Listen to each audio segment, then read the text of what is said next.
Well, Treasurer Dr Jim Chalmers and his Finance Minister Katie Gallagher gave their mid-year budget report today, and it was exactly as you would expect when the country's finances are being run by an academic and an ex-union official, splashing money in a bid to lower inflation, complaining that $58.3 billion in extra spending this financial year was unavoidable, and smiling while announcing that 4 years of back-to-back budget deficits will plunge us $143 billion further into the red.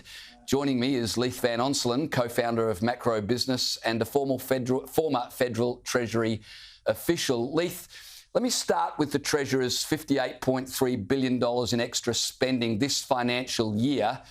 Chalmers is stoking the economy at the very time the RBA is trying to dampen demand, is he not? Absolutely, James. We've got a burnt-out economy at present. So the RBA has its foot planted on the brake. It's trying to slow the economy with high interest rates. Meanwhile, the federal government is pumping demand via its record spending. And as a result of its record spending, that's preventing the Reserve Bank from cutting interest rates. So, yeah, it's a bit of a strange situation we've got at the moment. Now, government spending comprises a whopping 27.2% of GDP. And I think outside of the pandemic, we haven't seen government prop up that much of the economy since the recession in the early 80s. This is not a good thing. Yeah, absolutely. These numbers are off the chart. So public spending's increased from an average of around 22.5% of GDP in the decade before the pandemic.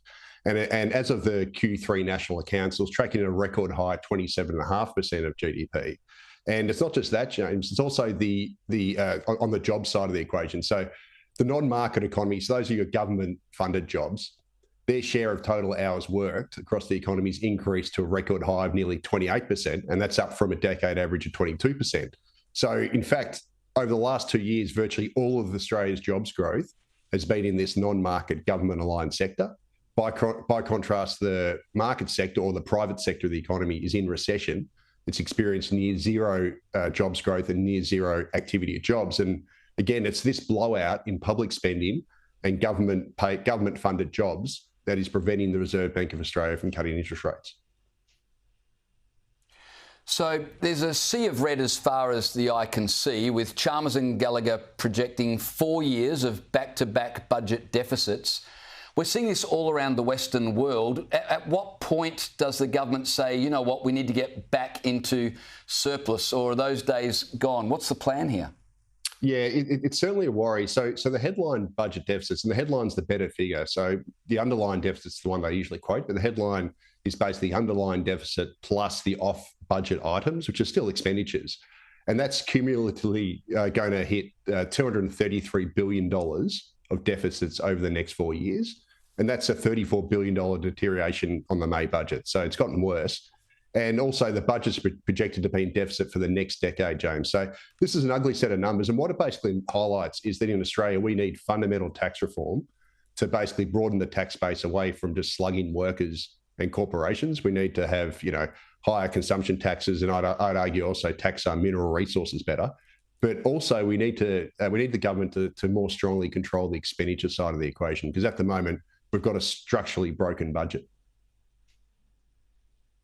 Leith, one more question I wanted to ask you. I'm sure many of our viewers would have heard the Treasurer talk continually today about the fact that these numbers are $200 billion better than they had been forecast. That was his big boast. Just tell us what he's talking about there, and is that anything to boast about? Yeah, look, he's right, but it's not for anything the government's done. So basically, the government was kissed on the backside when it came into office for three main factors. So Russia invaded Ukraine, and what happened was that spiked commodity prices, and everything Australia sells to the rest of the world went up in price, and that showered massive amounts of money on the federal government. It also, brought in record numbers of migrants, way more than was forecast. And what that did was that increased personal income tax receipts, because most of those migrants worked. But all the costs of those migrants were deferred onto the state budgets. And then obviously we had higher inflation and higher nominal wage growth, even though our actual real wages after inflation went backwards. And what that did is that gave more money to the taxman because it pushed us into higher tax brackets. So it was really just luck that basically showered the Albanese government with about $300 billion in windfall revenue. and it's gone and spent a lot of that money and obviously pushed up demand and pushed up in inflation across the economy. So it was more a case of good luck rather than good management. But those good times are now over because the forces that gave us that budget windfall are now reversing. And the Treasurer has the hide to boast about it as if it was his achievement in order to disguise what, as I said, is a pretty bleak set of figures. Leith van Onselen, appreciate you explaining that for us tonight.